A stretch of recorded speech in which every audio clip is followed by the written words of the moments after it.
So imagine a moment during an intense workout, right? Like you're running or cycling, and suddenly everything just clicks. Right, that feeling where the body just moves effortlessly. Exactly. Your breathing aligns perfectly with your motion, and that burning pain in your muscles, it just sort of fades into the background. Athletes call it the flow state, or the runner's high. Yeah, the flow state. It's this mental zone where your focus sharpens and you feel almost unstoppable. But I mean, what is actually happening inside the brain when this magical state appears? That is the big question. How does the human brain literally transform physical struggle into pure momentum? Right, and for like 40 years, we've been giving credit to the completely wrong chemical. The idea of the runner's high has absolutely nothing to do with endorphins. Which is arguably one of the most profound paradigm shifts in our understanding of human physiology. It really is. I mean, we have this culturally ingrained idea that if you run hard enough, your body rewards you with a flood of endorphins. But the rigorous neurobiological data tells a totally different story. A much more fascinating story, honestly. The true bridge between extreme physical exertion and an optimal state of consciousness is actually the endocannabinoid system. The exact same biological network targeted by cannabis. Exactly. And that is the mission of our deep dive today. We're looking at a massive stack of cutting-edge research in sports science literature to figure out the biology of this flow state. We're going to explore how the brain quietens its own inner critic, how it rewires your perception of pain down in the spine, and really how it modulates attention so that action and awareness merge into one continuous flow. And of course, we can't have this conversation without addressing the elephant in the room. Because if our body's internal system for peak performance uses the exact same biological hardware as cannabis, it begs a really controversial question. Namely, can you biohack your way into flow by consuming exogenous cannabis? Right. Like, does THC or CBD actually make you a better athlete? Or does it disrupt the very systems we are trying to optimize?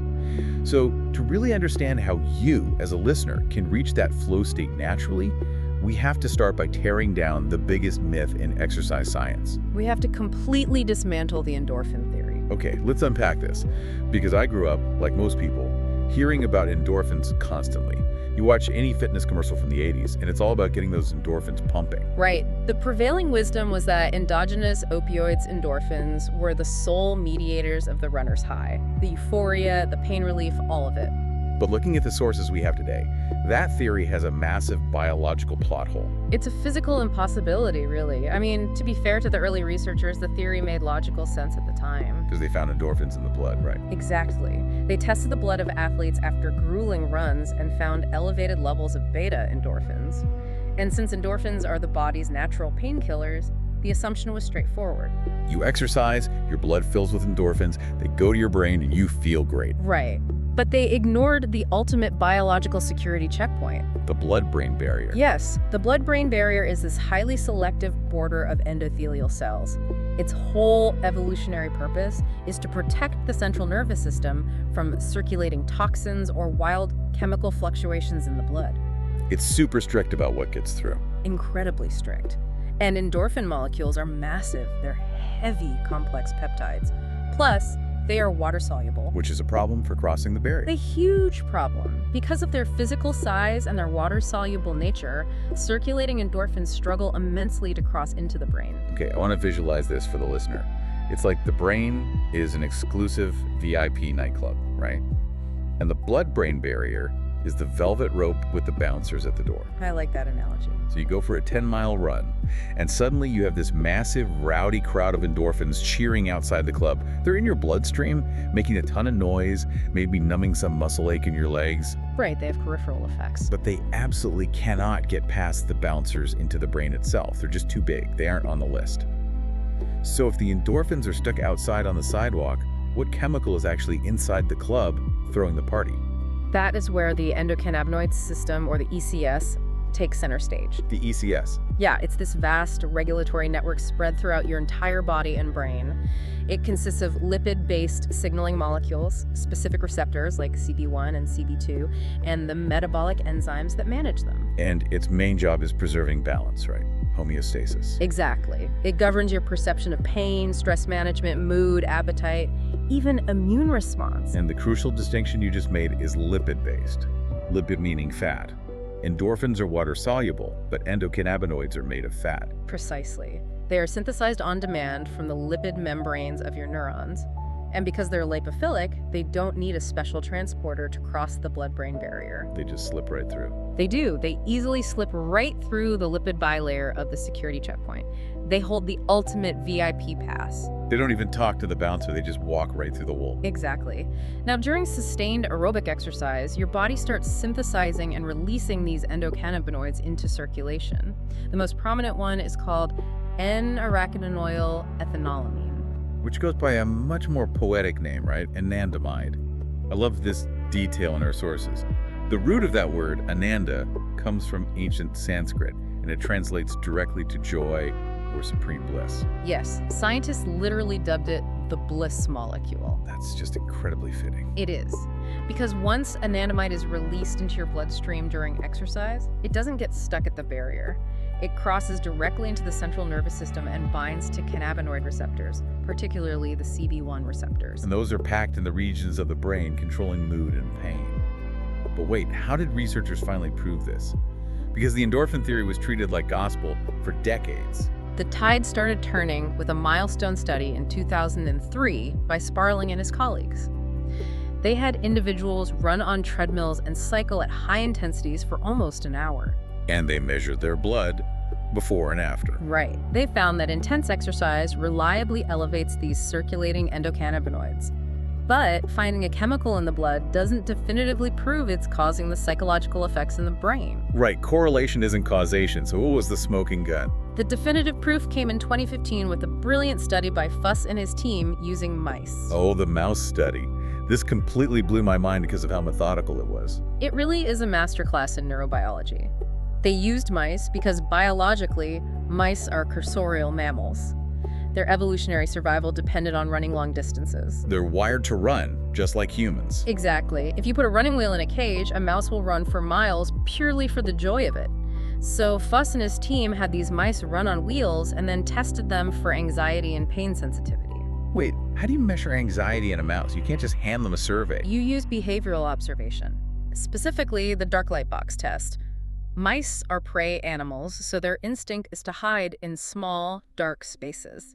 They hate brightly lit, open areas where hawks can see them. That makes sense. But if a mouse's anxiety is reduced, they become exploratory. They will venture out into the brightly lit arena. And just as hypothesized, the running mice showed a massive reduction in anxiety. They boldly explored the open spaces. Yes. And when placed on a mildly uncomfortable hot plate, they showed a much higher tolerance for pain compared to sedentary mice. Okay, so they exhibited the classic symptoms of a runner's high. Decreased anxiety, increased pain tolerance. Exactly. But here's the genius part. The researchers then used pharmacological drugs to selectively block the opioid receptors in the mice. They turned off the endorphins. They flipped a switch and shut down the endorphin system entirely. So what happened? Let me guess. The mice still got the runner's high. They absolutely did. They still explored the open spaces. They still had high pain tolerance. The endorphin system was offline, but the biological benefits remained completely intact. Wow. That alone shatters the 80s endorphin theory. But they didn't stop there. They ran it a third time. This time, they left endorphins alone, but used a drug to block the cannabinoid receptors, specifically CB1 receptors on the forebrain's GABAergic neurons. And what happened?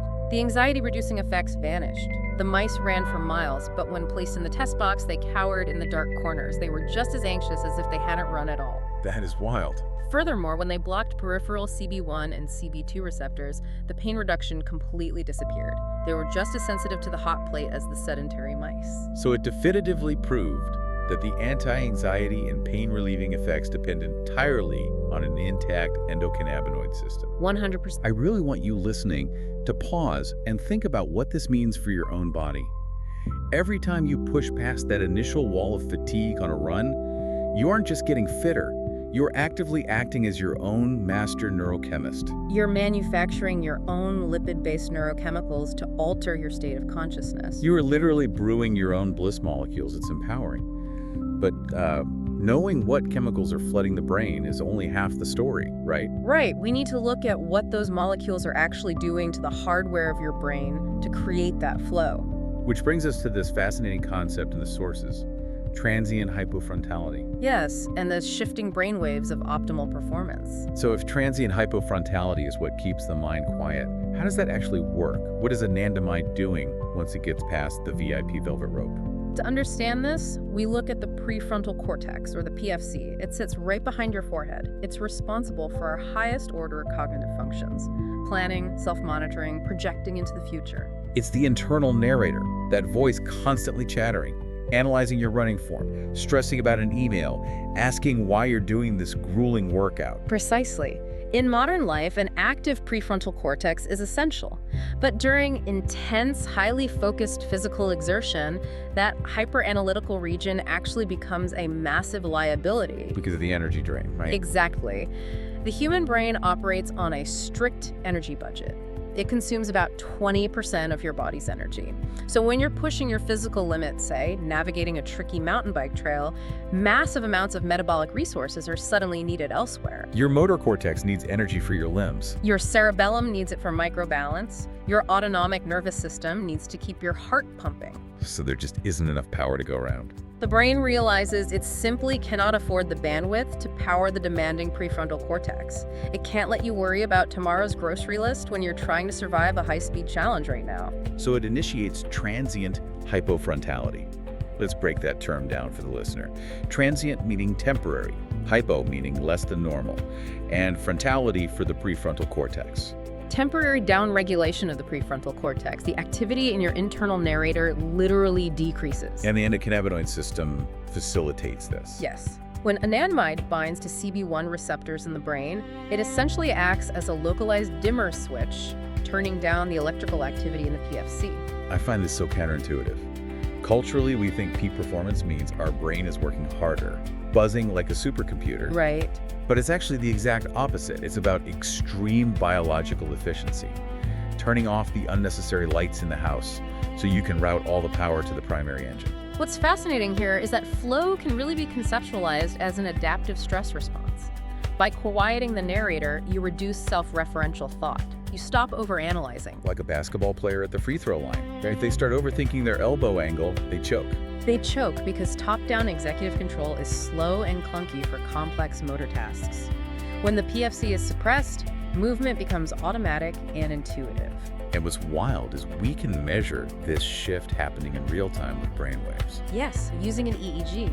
Our brainwaves operate on a spectrum measured in hertz. When you're awake, alert, and especially stressed, your brain produces beta waves, 13 to 30 hertz, active thinking and anxiety. It's a noisy office where everyone is yelling. Exactly. To enter flow, this noisy beta activity must be suppressed. As anandamide downregulates the PFC, the brain waves visibly slow down into the alpha range, 8 to 12 hertz. And alpha is that relaxed alertness, profound calmness, no anxiety, but total focus. Yes, but in moments of absolute peak flow, the brain dips even further into theta waves, 4 to 8 hertz. Wait, isn't theta what happens right before you fall asleep? Yes, or in deep Zen meditation. It's a state of deep relaxation and intuition where the brain makes novel neurological connections it couldn't see in the noisy beta state. That juxtaposition is mind-blowing. Your body is in a state of chaos, heart pounding at 160 beats a minute, but electrically, your brain waves mirror a monk in silent meditation. It highlights the brilliance of our evolutionary biology. The ECS acts as the ultimate clutch, disengaging the mind from the physical panic. But, for you listening, you don't just tie your shoes, step outside, and instantly drop into theta waves. Right, it's not an on-off switch. It's a specific biologically driven cycle, the 4-stage flow cycle. Struggle, release, flow, and recovery. Let's expand on these because this is so actionable. A lot of people get stuck in step 1 and just assume they aren't fit enough. Step 1, the struggle phase, feels awful. You are pushing the balance between your skill level and the challenge to its absolute limit. High friction, high stress. Your sympathetic nervous system is pumping out cortisol and adrenaline. Your brain waves are in high beta. It feels hard because it is supposed to feel hard. Think about the first couple miles of a run. You feel heavy, your breathing is ragged, but you have to go through that to generate the biological demand, right? Precisely. You are building the chemical pressure required to force the brain to adapt. Once that pressure hits a critical threshold, you reach step 2, the release. And what figures that? Psychologically, it's the moment you surrender to the activity. Biologically, this is when the sustained stress signals the brain to release a massive spike of anandamide. The bliss molecule floods the system. Yes, it binds to CB1 receptors, initiating euphoria. Simultaneously, your body releases nitric oxide, a vasodilator, which opens blood vessels and flushes out the stress hormones. That biological flush pushes you out of beta and down into alpha. I've felt this catching that second wind where the internal voice just shuts up. And then you drop seamlessly into stage 3, flow, the prolonged state of transient hypofrontality. And here, the ECS acts in concert with the brain's dopamine system. The dopamine helping with pattern recognition. Exactly. Because the PFC is downregulated, the brain relies heavily on bottom-up processing networks rather than top-down executive control. Bottom-up, meaning sensory input, drives motor response directly. You see rock on the trail, your feet just instantly adjust. You bypass the committee meeting and the prefrontal cortex. Action feels entirely automatic. Pure performance. But you can't stay there forever. Which brings us to the recovery phase. Flow is highly metabolically expensive. Recovery is an allostatic process. Allostasis being stability through adaptation, right? Yes.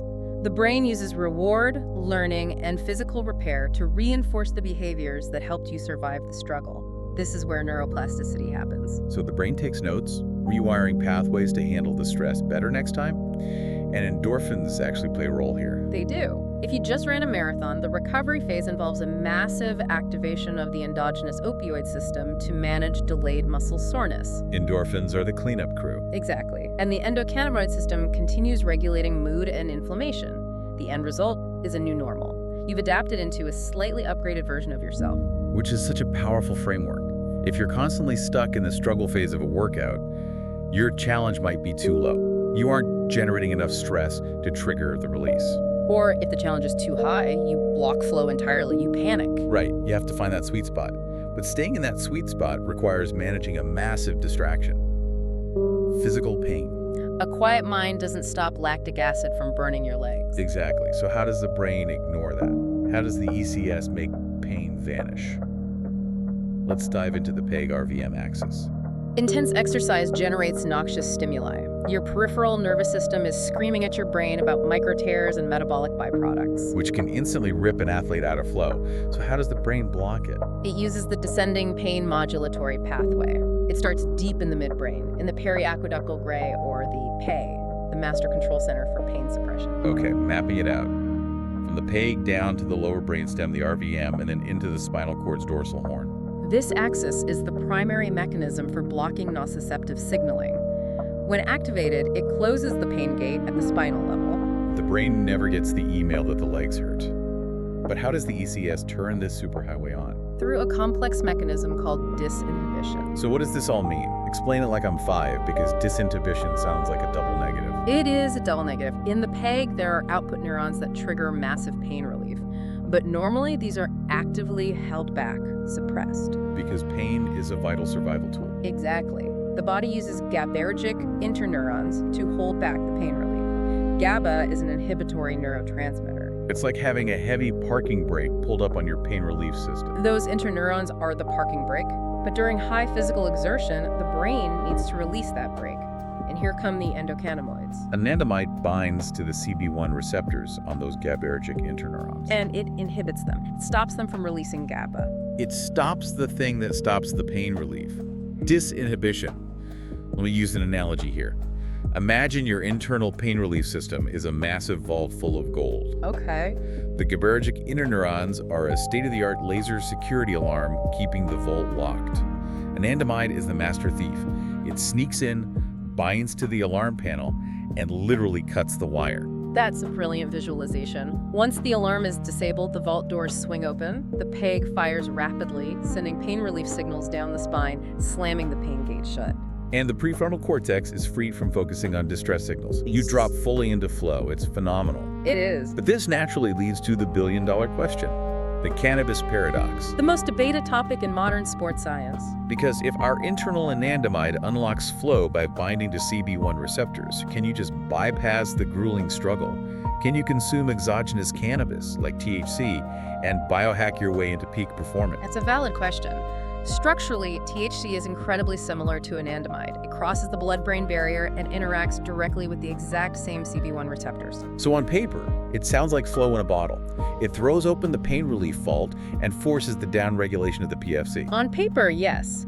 But the rigorous scientific truth lies in the distinction between simulating a flow state and actually facilitating one. Simulating versus facilitating. Unpack that. THC simulates flow. It downregulates the PFC, reducing anxiety, and spikes dopamine, creating a sense of time dilation.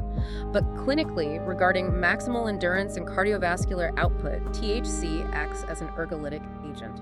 Ergolytic, meaning it impairs performance, the exact opposite of an ergogenic aid like caffeine.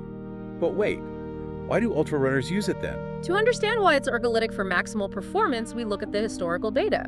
The most profound physiological effect of THC consumption is a transient sinus tachycardia. Tachycardia. It drastically elevates your heart rate. Yes, even when sitting completely still. If we connect this to the bigger picture, this is an insurmountable problem during physical exertion. Look at the Stedward and Singh study. The PWC 170 test, right? Exactly. They measured physical work capacity at a sub-maximal heart rate of 170 beats per minute. Participants consumed a moderate dose of THC, about 18.2 milligrams. And what happened? Because THC artificially inflates the resting heart rate, participants hit that 170 threshold much faster, at a significantly lower power output compared to the placebo. Imagine sitting on a stationary bike at a starting line. You've consumed THC, and before you even pedal, your heart is pounding at 120 beats a minute. You're redlining before you start. Exactly. It severely increases myocardial oxygen demand. Now, some argue a submaximal test doesn't prove it ruins absolute maximal performance, but the Renaud and Cormier study tested that. The time to exhaustion test. They had participants exercise to their absolute physiological limit. Using 7 milligrams of dried cannabis per kilogram of body weight, they found a definitive decrease in time to exhaustion compared to the placebo. Now, in the spirit of impartiality, the margin was incredibly small, right? Like 1 minute difference. Yes, 16.1 minutes versus 15.1 minutes. But wait, a 1 minute difference in endurance sports is an eternity. It's the difference between a gold medal and missing the podium entirely. Exactly. And the cardiovascular strain is even clearer in compromised populations. Patients with coronary artery disease showed THC reduced the time to the onset of angina by nearly 48% at very low workloads. Barely producing 25 to 50 watts, like a slow walk. That's terrifying cardiovascular strain. So going back to the flow cycle, THC might suppress pain, but its cardiovascular strain artificially raises the physical challenge barrier. Pushing you out of the flow channel and into panic because your heart rate is so elevated. Exactly. It's important to stress our neutrality here. We aren't making moral judgments on cannabis. The data just simply shows that for an athlete focused on maximal power or endurance, it's a liability. It's a blunt instrument trying to pick a delicate biological lock. Which brings us to a really nuanced area. CBD. If THC is flawed for performance, what about CBD for the crucial recovery phase? CBD has taken the sports world by storm. Because the regulatory landscape completely changed. In 2018, WA removed CBD from its prohibited list. THC remains prohibited in competition above a certain threshold, but CBD is cleared. Why? Because CBD is non-psychotropic. It doesn't induce a high. And chemically, it doesn't bind directly to CB1 or CB2 receptors like THC does. Oh, so it works differently. Yes, it acts as an allosteric modulator of the ECS. It alters how the receptors respond to your own endogenous cannabinoids. Plus, it acts on non-cannabinoid targets, notably the 5-HT1A receptor. The serotonin receptor. Yeah. Which is huge for mood and sleep. Exactly. CBD essentially turns down the volume dial on the nervous system's anxiety response. Here's where it gets really interesting. Sleep is the ultimate performance enhancer. Elite athletes struggle with sleep due to travel and anxiety. Can CBD actually help? The data reveals CBD acts as an adaptogen. Adaptogen, meaning it restores baseline balance rather than just sedating you like a sleeping pill. Right. A study by Carlini and Kuna gave 160 milligrams of CBD to patients with diagnosed sleep disturbances. It significantly increased total sleep duration. But there was another study, right? With healthy sleepers. The Linares study. They gave an even higher dose, 300 milligrams, to healthy individuals with no sleep issues. And it had absolutely no significant effect on their sleep architecture. That perfectly explains the adaptogen mechanism. If your sleep is broken from anxiety, it helps fix it by turning down the serotonin anxiety dial. But if you're healthy, it doesn't artificially sedate you. Precisely. It removes the psychological barriers to rest. And what about physical barriers, like inflammation from those micro tears? Preclinical models show CBD can strongly modulate cytokine production, reducing neuroinflammation. It creates a calm neural environment highly conducive to adaptive neuroplasticity. This is what we need to rewire the brain during recovery. Yes. Unlike heavy THC intake, which can disrupt long-term potentiation like plasticity, CBD seems to protect the brain from stress-induced damage. She's laying all this out. The endorphin myth, endocannabinoids, transient hyperfrontality, the pain inhibition vault, and THC versus CBD. A very clear picture emerges for you listening. The natural route remains the absolute champion of human performance. There is no shortcut. Consistent, moderate to intense aerobic exercise is the most reliable way to leverage your endocannabinoid system. Exogenous CBD might act as a supportive facilitator in the background for recovery, but your body's internal chemistry is exquisitely designed to do the heavy lifting for flow. We've covered incredible ground today. Dismantled a 40-year-old myth, journeyed through brainwave frequencies, mapped out the spine's pain relief superhighway, and separated truth from lore regarding cannabis. The human brain truly is an unparalleled master chemist, perfectly adapted to turn our greatest struggles into fluid momentum. But as we close out, I want to leave you with one final provocative thought to mull over. Our biology spent millions of years developing this system to reward us with the bliss molecule, but it only delivers that reward after we push our physical limits to the absolute edge. Which raises a deeply important question. Right. If extreme physical exertion is the required biological trigger to unlock this optimal consciousness, are our modern, hyper-comfortable sedentary lifestyles doing more than just making our bodies weak?